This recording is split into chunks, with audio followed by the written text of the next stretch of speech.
धनबाद में public transport ध्वस्त है। यहां पब्लिक ट्रांसपोर्ट दिखावे भर के लिए है, आम जनता को इससे कोई फायदा नहीं। पब्लिक ट्रांसपोर्ट की विफलता से ऑटो से आवागमन को मजबूर रहना पड़ रहा है। पब्लिक ट्रांसपोर्ट विकसित नहीं होने के कारण सिटी बस सेवा की विफलता है।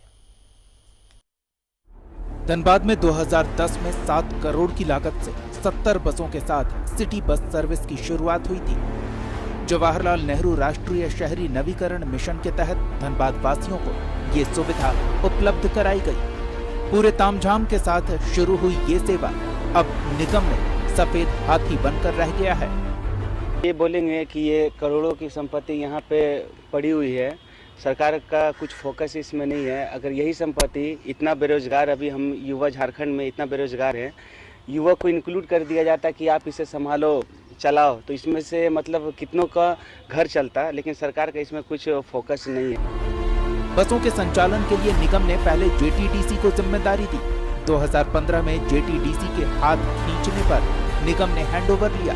फिर एनजीओ और फिर आउटसोर्सिंग से भी बसों के संचालन का प्रयास हुआ, लेकिन न कभी मुनाफा हुआ, न बसों का सुचारू संचालन।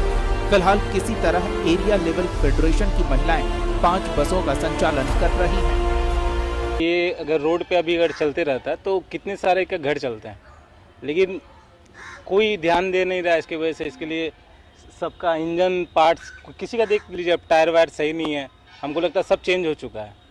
तो ये सब तो हम आम पब्लिक का ये सब पैसा वेस्ट हो रहा है, जो कि वेस्ट नहीं होना चाहिए। इस पर सरकार को ध्यान देना चाहिए, क्या कर रहे हैं नहीं कर रहे हैं उसका हिसाब लेना चाहिए।